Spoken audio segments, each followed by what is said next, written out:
Hello, Watem here, and welcome back to some more Umineko When They Cry. Without any further ado, let us continue.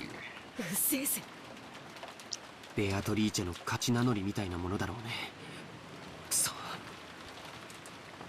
It might just be another hint. 大方、また怪しげな魔法陣でも出てくるのを期待してたんだろう。魔法陣ではなかったけどね。想像は裏切られなかったよ。Yeah, it also isn't quite lining up with the praise my holy name part. Because that should be, if it's not some other event which defines Twilight, but today's, then that should be tomorrow rather than today. どういう意味でしょう。 The Epitaph? 自分の存在を誇示したいのでしょうか。そう考えるのが妥当でしょう。この手紙で初めて私たちは昨夜の手紙の主が犯人であると理解できる。ここに書かれている内容よりも昨夜と同じ封筒でというところに意味があるものと思います。封筒も風浪も間違いなく親方様が使われていたものです。おお、もう私には何が何だか分かりませんよ。こんなことは後ろ宮のお家にお仕えして以来初めてのことです。 You mean to tell me that murders aren't a common occurrence in the Astronomia family? Ah, so I'm kind of banking on that. 昨日の手紙の言う通りなら、ベアトリーチェは自称じい様の最古の腹心だ。じい様も常々そう口にしてたんですよね。I spoke to Ganji-san and Kumasara-san and nodded together. ってことは、じい様の次に詳しいのは源氏さんと熊沢さんってことになる。話してくれないっすか。私は長いことわざと耳にしなかった話です。ですがこの後に及んではそうも言っていられません。源氏、知っている限りを話しなさい。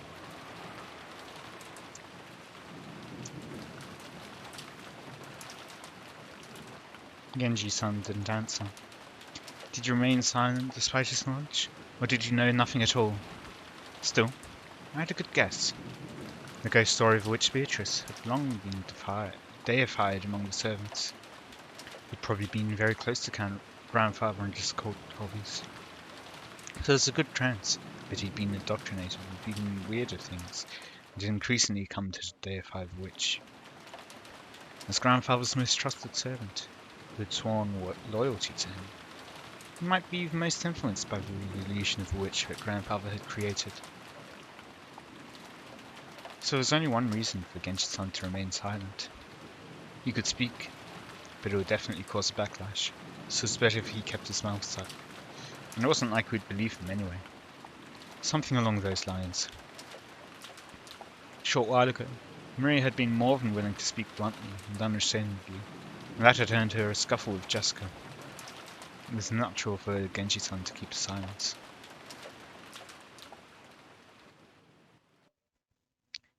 お父様の愛人ですか。 His concubine. That could be possible. For ordinary poor people, polygamy isn't only viewed negatively from a moral perspective. It's also an unmaintainable financial situation. That isn't the case for the very rich. It's possible for them to have another lover in addition to their real wife. You can't deny the possibility that grandfather had another woman in his life besides grandmother. かもな。ばあ様は生きてた頃、よく疑ってたらしいぜ。浮気相手がいるってな。私はてっきりそれはじい様の想像の中の魔女のことを指してるんだとばかり思ってたんだが。それなんとも面白い話になってきたぜ。源氏さんは俺に言ったよな。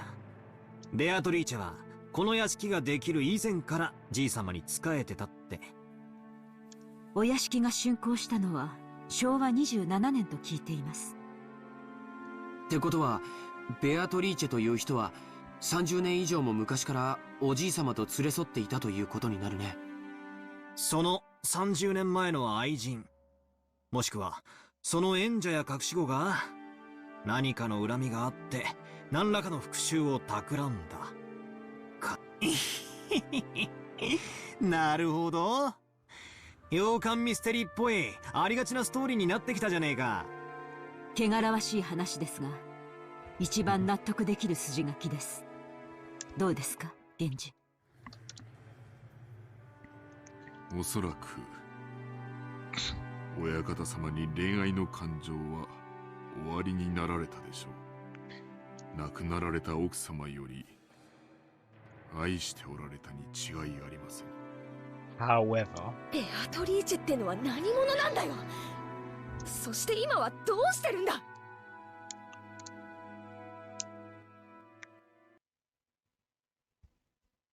お屋敷ができるより前にお亡くなりになったと聞いています。oh. すでに死んでいる。 I mean, to some degree, yeah, he wants to revive her, so yeah, she'd have to be dead.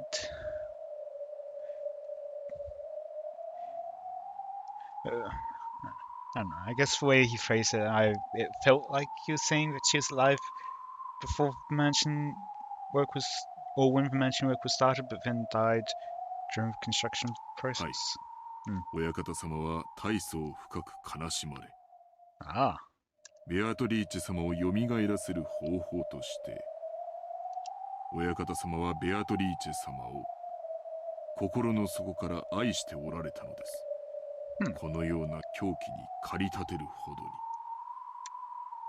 As Genji's son said this, he spread his arms as though asking us to look at this ring, filled with the signs of grandfather's madness.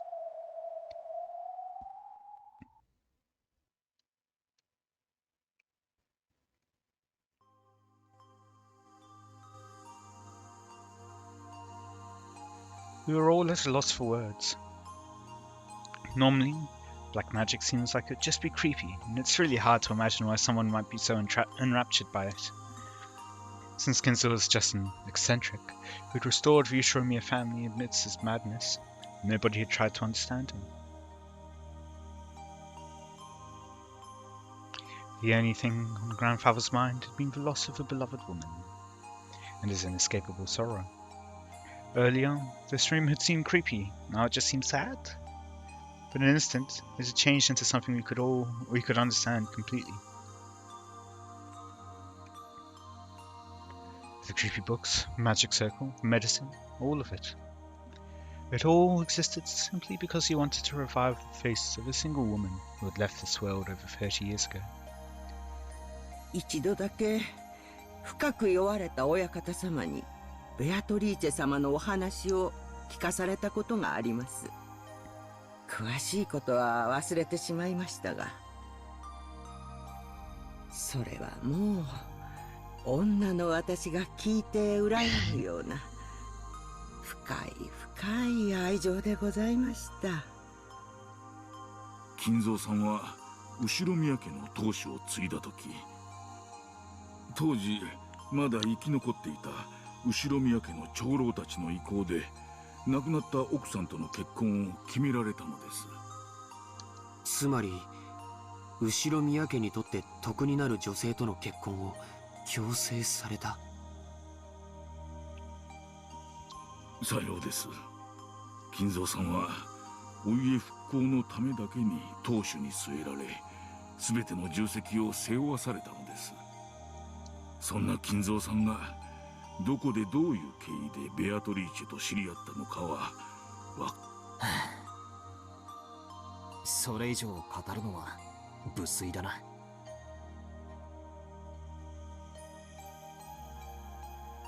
That was when grandfather truly fell in love for the first time. Just how deep was his affection for her? That was easy to see just by looking around us. This room was covered with piles upon piles of things having to do with black magic. And grandfather spent every day shut in here, immersed in his research and isolated from the outside world, never regretting 1 minute of it. You couldn't help but recognize the depths of grandfather's love for Beatrice. 私誤解してたよ、源氏さん。何をでしょうか。私、使用人の人たちが魔女を問診するのはじい様の気持ち悪い黒魔術趣味に感化されてるからじゃないかってずっと思ってきた。違ったんだな。By acting as though Beatrice's soul at least had been restored, and they existed inside this mansion, they might have hoped to soothe grandfather's heart. With closed eyes and the expression of one remembering something from a distant past, Genji had broken his long silence. In making that confession, he probably felt like he was betraying his one and only master in the most serious way, even though that person was already dead.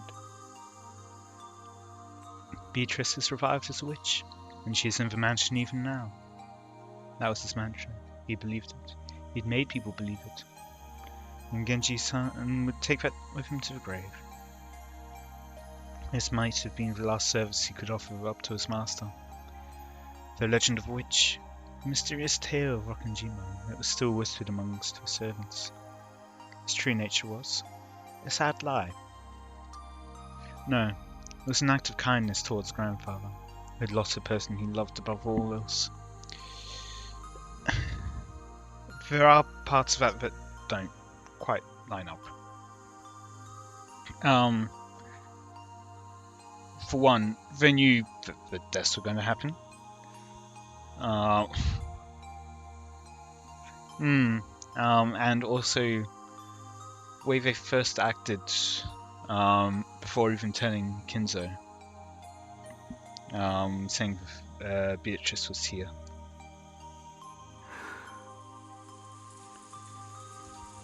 私はお父様の前で魔女を否定する話を何度か口にした覚えがあります。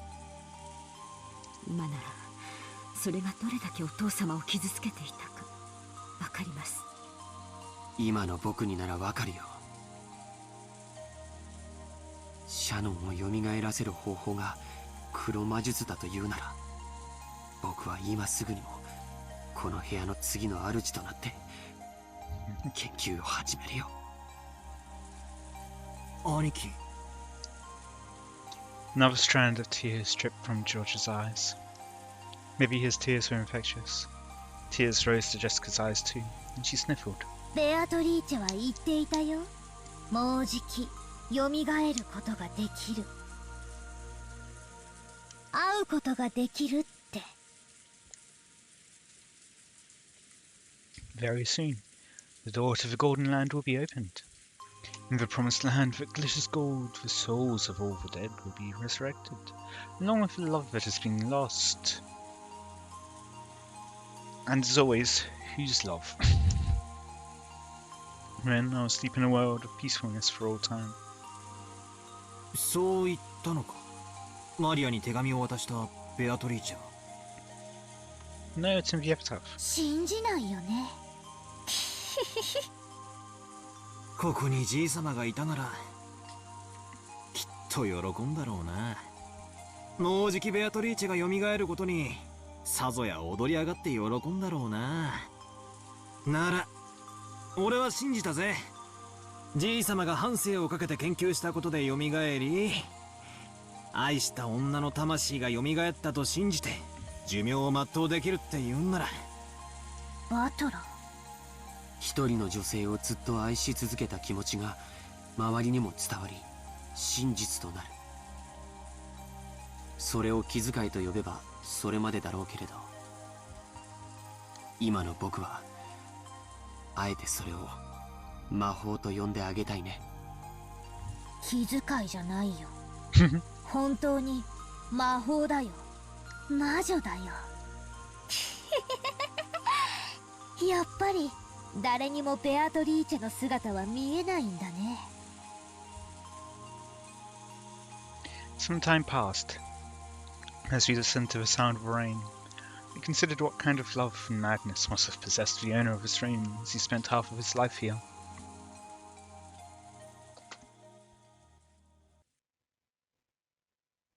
女の私から言えばお父様の純愛の気持ちも少しは理解したいところですが。Actually,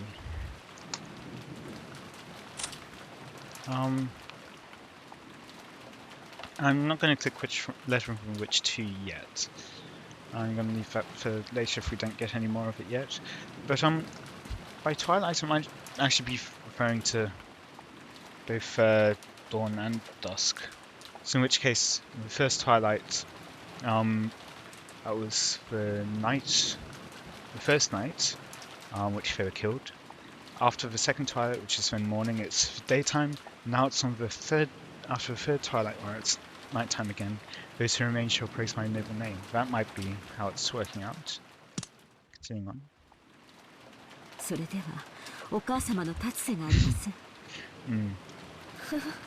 同感だぜ。浮気は浮気。綺麗事にされちゃかなわねえよな。それもそうだな。ばあ様が気の毒になっちまうぜ。それでベアトリーチェとおじい様の間に子供がいたなんて話はある？ The keyword Beatrice has been hidden in every corner of this case, so it's natural to suspect some relative curse. いえ、そのような話は聞いたことがありません。仮にいたとしたら最愛の人の忘れがたみとしてきっと全ての愛情を注ぎ込んだだろうね。それがなく黒魔術に没頭していったなら子供はいなかったと考えるべきなのかな。そういえばこんな噂を聞いたことがあるぜ。 Oh? 知ってるだろ。じい様が福音の家っていう福祉施設に莫大な援助をしてるって話。Ah. よしなさい。それはお父様を冒涜する中傷に過ぎません。教えてくれよ、夏日おばさん。隠し事はなしなのはおばさんもだと思うっすよ。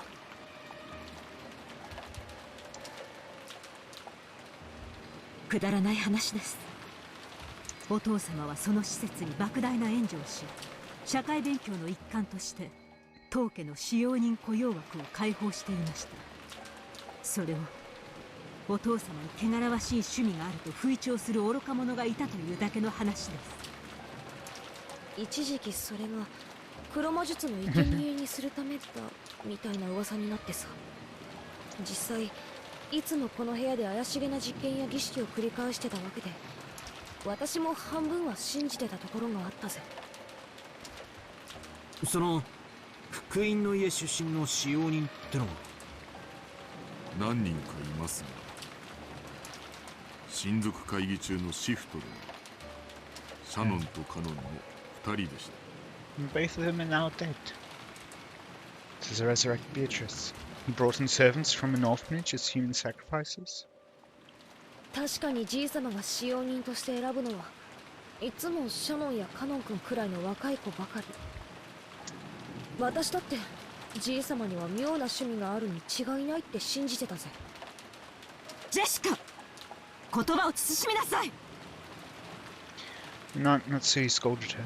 The atmosphere instantly went sour and everyone fell quiet. However, something was tugging at the back of my mind. Sacrifices. Sacrifices. Finally reached Epitaph. Human sacrifices brought over from an orphanage. Watch him go on some other line of reasoning. What is it? Tricky words like sacrifices don't pop up often. And yet, I've seen or heard that word recently. Some part of my memory is tugging at me. Hey, Beatrice. What do you know? I'd arrived in front of a portrait of Beatrice.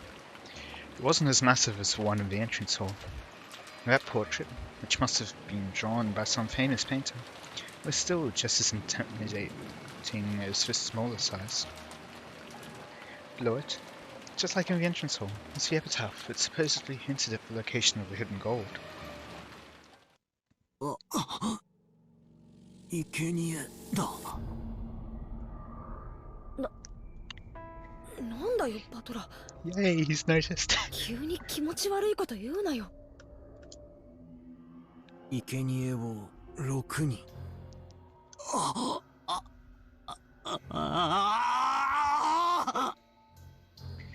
Both my eyes were opened wide as plates. Everything's been predicted right there from the very beginning. Everyone crowded around, and the same expression of shock rose to all of our faces. That's right. It's right there in the epitaph. And the first fighters of the 6 chosen by the key as sacrifices. By the key. What? What key? Well, because I doubt the key is actually referring to the storehouse key. So I'm trying to think if there's any other key that we've heard recently. It might be with Beatrice that's sending the letter, I guess. It's the only thing which I have so far. 最初に死んだのは6人だ。そしてシャッターに書かれた魔法陣じゃねえ、ヘブライ語でも生贄を捧げると書いてあった。マリアは最初からそう言ってる。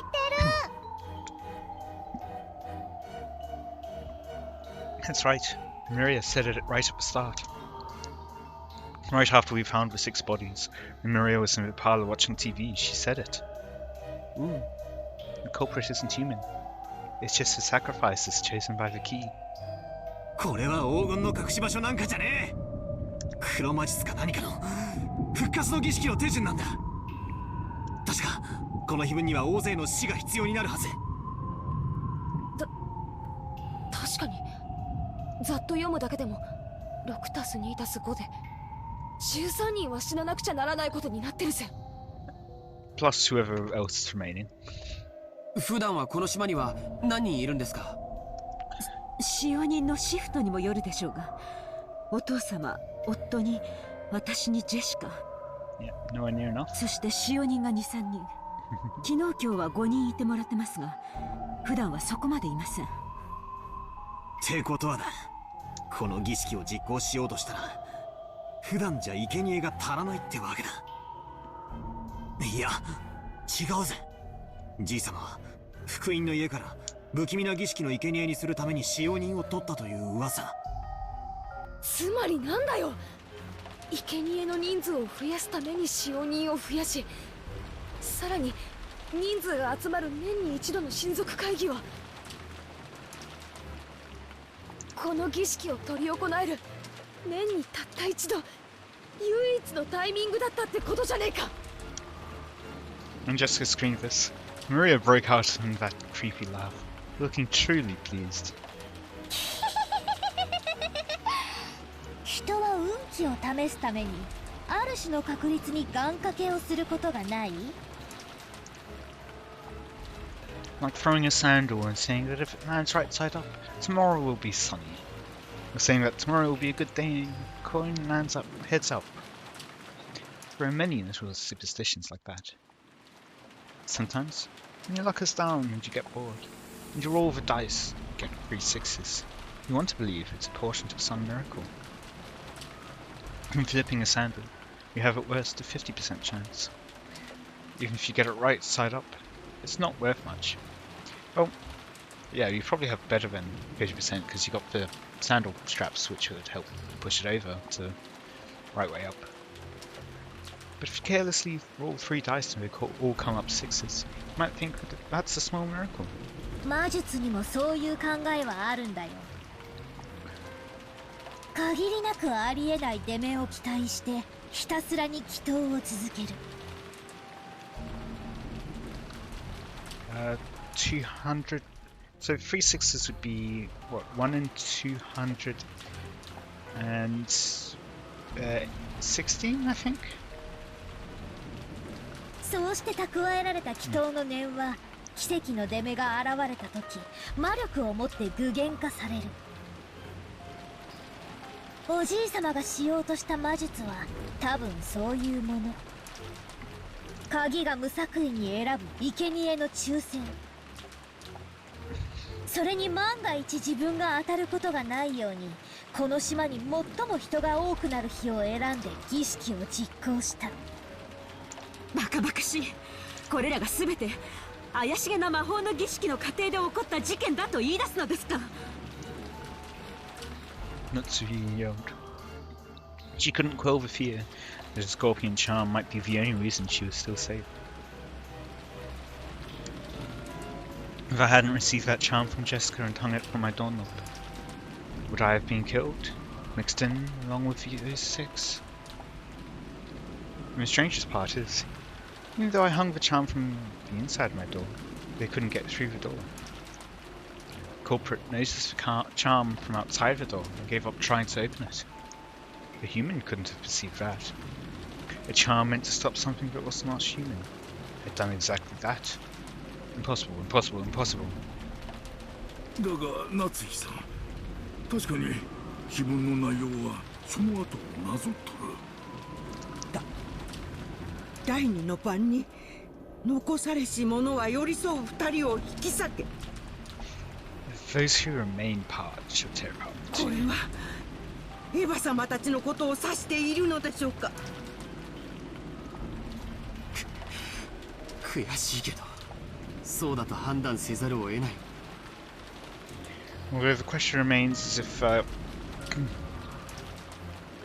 well, what order is it? Is it that the killings are following the Epitaph, or the Epitaph is following the killings in the past? そして母さんたちを殺した犯人は続く第3の晩の言葉を手紙に書き、その場に残したんだからね。そうだな。第2の晩を実行し、第3の晩をその場に残した。第3の晩はまさにさっき夏日おばさんが読んだ通りだぜ。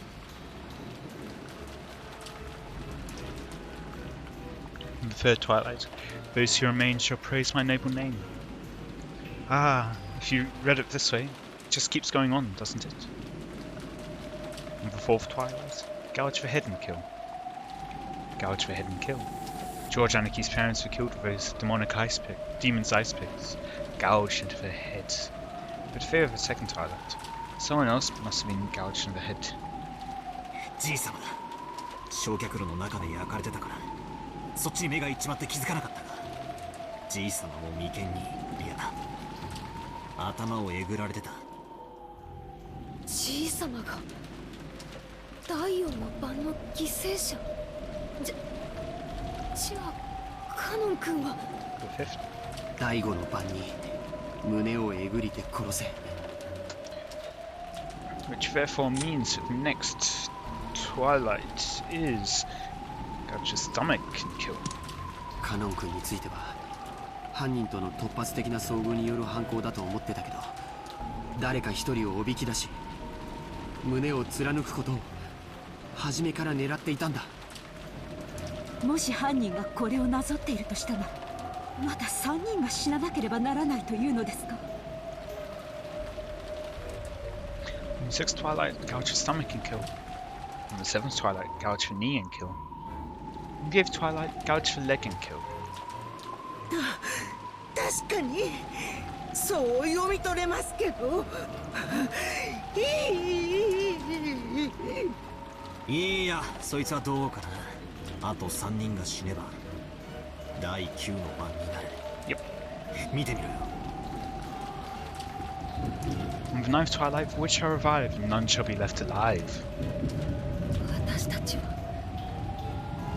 ベアトリーチェにみんな殺される。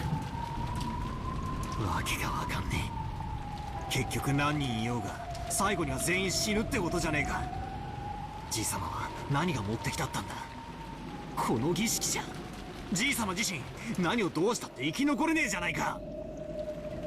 誰も生き残れなくていいんだよ。第10の晩には黄金鏡にたどり着く。 On the tenth twilight at journey's end, we shall obtain the power of the Golden Land's treasures, once and for the last time. The witch shall praise the wise and bestow 4 treasures. おじいさまは死を恐れてなんかいなかったんだよ。ほら、4つの宝の2番と3番を見てごらんよ。一つは全ての死者の魂を蘇らせ、一つは失った愛すらも蘇らせる。つまりおじい様は自分がこの儀式の途中で死んでしまってもやがては復活できると信じてた。バカバカしいぜ、妄言だぜ。死んだらそれまでだろ。 Well, to begin with, he's trying to make it so it's not all over. 死者は生き返らない。人類が何千年もかけて追い求め、結局は未だに成し遂げられない奇跡だぜ。つまりこういうことだろ。死後の世界で再会できて蘇ることができるとか、そういう類だろ。 Maybe, who knows? I certainly don't. That is one of the possibilities I floated. But in any case, it's time for the episode. So I will read the second letter. It is just praise my name. Okay. In that case, I hope you all enjoyed. Let me know any feedback you have in the comments. And until next time, see ya.